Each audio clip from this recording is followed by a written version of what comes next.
ప్రతిధ్వని 2025-26 కేంద్ర బడ్జెట్లో విద్యారంగానికి ప్రోత్సాహకాలపై ప్రత్యేక కార్యక్రమం వింటారు. విద్యా మంత్రిత్వ శాఖకు బడ్జెట్ కేటాయింపులు. విద్యా మంత్రిత్వ శాఖకు 2025-26 ఆర్థిక సంవత్సరానికి గాను కేంద్ర బడ్జెట్లో 1,28,650 కోట్ల రూపాయలను కేటాయించారు. ఇది 2024-25తో పోలిస్తే 6.22% ఎక్కువని కేంద్ర ఆర్థిక మంత్రి నిర్మలా సీతారామన్ బడ్జెట్ ప్రసంగంలో పేర్కొన్నారు. రాబోయే 3 సంవత్సరాలలో అన్ని ప్రభుత్వ ప్రాథమికోన్నత పాఠశాలలను భారత్ నెట్ కింద బ్రాడ్ బ్యాండ్తో అనుసంధానం చేస్తామని తెలిపారు. విద్యార్థులు తమ సబ్జెక్టులను మరింత క్షుణ్ణంగా అర్థం చేసుకునేందుకు భారతీయ భాషా పుస్తక్ పథకాన్ని ఈ బడ్జెట్లో ప్రతిపాదించారు.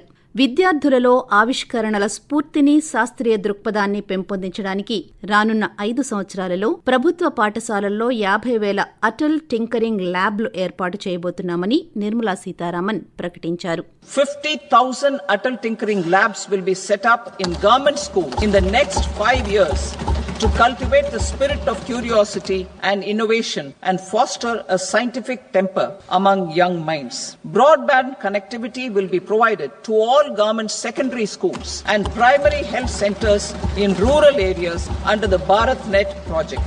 కేంద్ర విద్యాశాఖ మంత్రి ధర్మేంద్ర ప్రధాన్ 2025-26 బడ్జెట్పై స్పందిస్తూ 2047 నాటికి భారతదేశాన్ని అభివృద్ధి చెందిన దేశంగా మార్చే సంకల్పానికి దోహదపడుతుందని చెప్పారు. 2047 తరువాత కాలంలో వికసిత్ భారత్ అజెండాను అమలు చేయడంలో ముందుండి నడిపించే యువత సమగ్ర అవసరాలను తీర్చడమే ఈ బడ్జెట్ లక్ష్యమని ధర్మేంద్ర ప్రధాన్ అన్నారు. గత 10 సంవత్సరాలలో 23 ఐఐటీలలో మొత్తం విద్యార్థుల సంఖ్య 65,000 నుండి 135,000కు 100% పెరిగిందని ధర్మేంద్ర ప్రధాన్ తెలియజేశారు. 2014 తరువాత ప్రారంభించిన 5 ఐఐటీలలో 6,500 మంది విద్యార్థుల కోసం అదనపు మౌలిక సదుపాయాలను కల్పించామన్నారు. Make for India, make for the world తయారీకి అవసరమైన నైపుణ్యాలతో యువతను సన్నద్ధం చేయడానికి ప్రపంచ భాగస్వామ్యాలతో నైపుణ్యం కోసం 5 జాతీయ కేంద్రాలను ఏర్పాటు చేయనున్నామని కేంద్ర మంత్రి తెలియజేశారు. 2025-26 బడ్జెట్లో 4వ artificial intelligence centre of excellence in education pre primary నుండి ప్రొఫెషనల్ మరియు పరిశోధనల వరకు విప్లవాత్మకంగా మార్చడమే లక్ష్యంగా పెట్టుకున్నామని 500 కోట్ల వ్యయంతో స్థాపించబడుతుందని ఆయన స్పష్టం చేశారు. రాబోయే 5 సంవత్సరాలలో ప్రధానమంత్రి రీసెర్చ్ ఫెలోషిప్ పథకం కింద మెరుగైన ఆర్థిక సహాయంతో ఐఐటీలు, ఐఐఎస్లలో 10,000 ఫెలోషిప్లను కూడా ఈ బడ్జెట్లో ప్రతిపాదించినట్టు ఆయన తెలిపారు.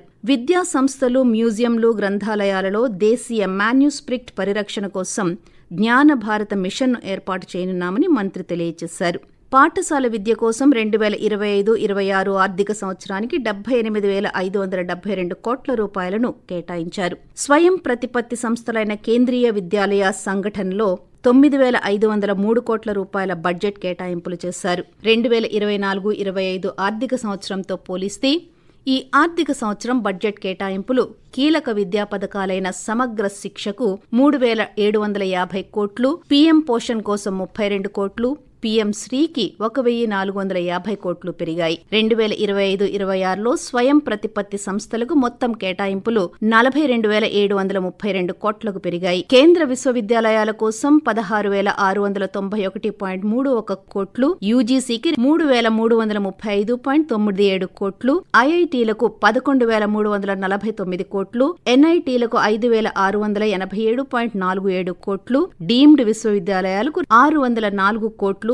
ఐఐఎంలకు 212.21 కోట్ల రూపాయలను కేటాయించారు. భారతీయ భాషల ప్రోత్సాహకానికి గ్రాంట్లు 347.03 కోట్ల రూపాయలు కేటాయింపులు చేశారు.